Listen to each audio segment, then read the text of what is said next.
Good afternoon. My name is Jason Frederick. I'm the executive chef here at Marathon, and today we're going to be discussing a few safety tips with chef knife and cutting boards and some other safety equipment and some proper techniques to use while at work here in the kitchen. First of all, I'd like to talk about cutting boards. Some of them are color coded, as you can see. Various kitchens use different colors, but basically red is for raw meat, green is for vegetables, white is an all-purpose board or for cooked meats, and sometimes you will see a blue colored cutting board for seafood.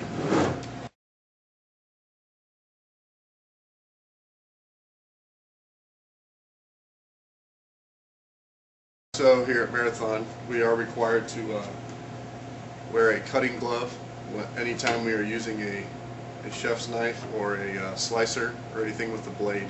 So I will be putting that on in a few moments. To begin proper safety when you're getting ready to do any kind of prep with a knife, you'd like to start with a couple of kitchen towels. One you'll need to dampen. You can wet that down slightly. That on the table. Make sure it's nice and flat, and it prevents your cutting board from sliding on the table, so you have a nice secure work surface to work on. Also, you have a second towel if needed for cleaning any messes.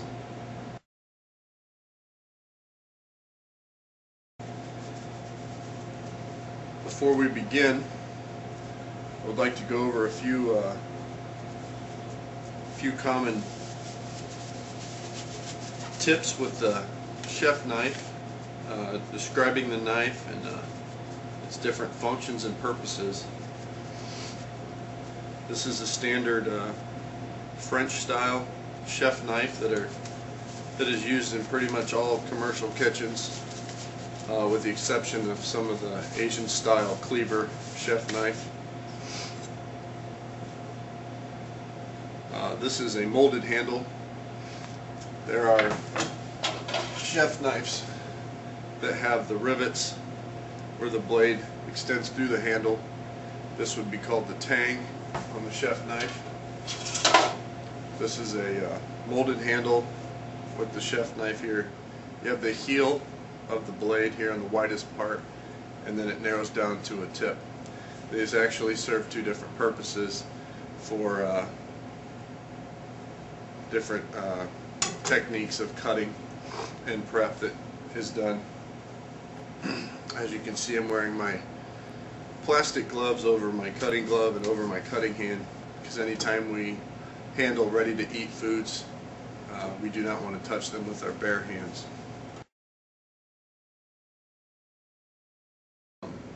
A sharp chef's knife is also very, very important.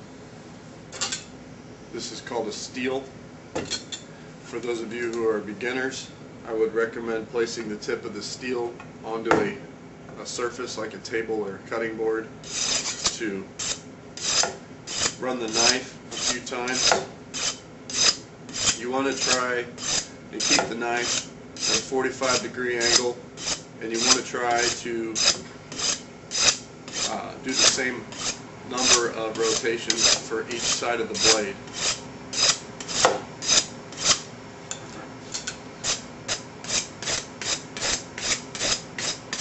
If you were ever to injure yourself or cut yourself with a chef's knife, or any knife for that matter, you would want it to be a very sharp knife. That way you have a nice clean cut, it won't hurt as badly, and it will also heal much quicker. Start with an onion. The easiest way to clean an onion and peel it is I always start by cutting the ends off where the roots are. If I know I'm going to be doing several of them, I cut them in half, and then it's much easier to get the peel off of a half onion than it is the whole onion.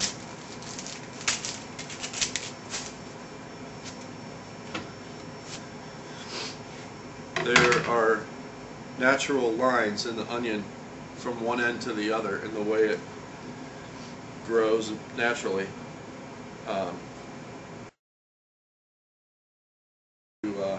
Do a salad cut or a saute cut, you look where these lines are, and if you cut with the lines, that would be a saute cut because you're just going to cook the onion. If you cut against the lines, that was more for a salad. It gives the, if you cut against the lines, each strip of onion you would have in your salad would have the ribs or the lines that are naturally there to give it more texture and appearance and look much nicer in a salad. So the chef's knife, the heel is mainly used for chopping or even slicing through thicker items, and the tip is more for fine work, as we see when we get to the mushrooms. Go from your first set of knuckles that are up from the back of your hand, bend those down, and then bend your tips back and leave this part of your hand flat at a 90-degree angle with your tips of your fingers tucked back completely under your hand. Take your thumb and tuck that under or behind the tips of your fingers. That way you are 100% sure that you will never cut the tip of your finger with the knife. I'm going to do some saute cuts here on this half, and as you will see, I'll use the thicker part of the blade, leaving that part of the blade flat against my knuckles. I will raise it up and down to chop through the onion, and that blade will never leave my hand, and I know that I will never cut my fingers. And by doing this,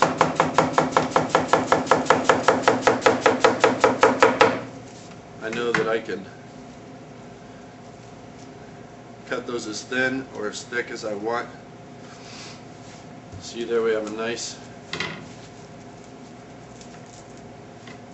little bit of sliced onion. Press the top of the onion down with the butt of my hand and start maybe 1/8 of an inch off the cutting board. Hold the knife flat, cut it into it but not through it, and then another 1/8 of an inch or so above that, and I'm going to continue towards the top until I have a small flap of onion on the top. Secondly, I'm going to use the tip, and again, not going completely through the onion. I'm going to do about the same thickness as I did this way into the onion. Then you can turn the onion a quarter turn and cut across the onion,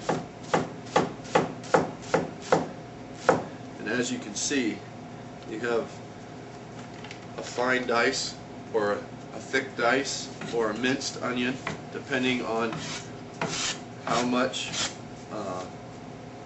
you cut it or how thin you cut it.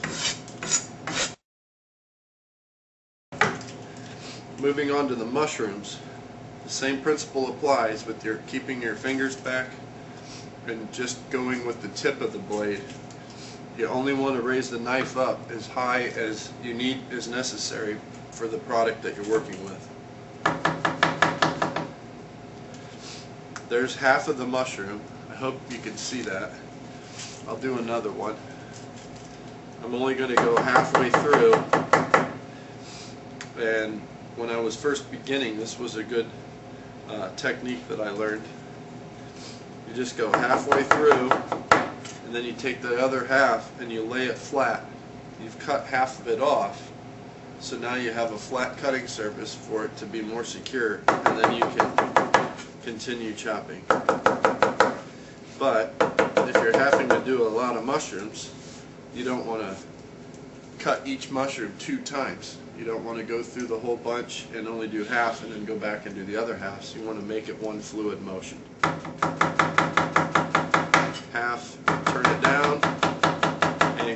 other half. And again, I'll show you the dice. 1, 2, 3, about a 1/4 inch this time, and then about the same distance into the onion, turn a 1/4 turn, and then chop. This is all done with the tip to the middle part of the blade, and then to slice, use the thicker part of the blade.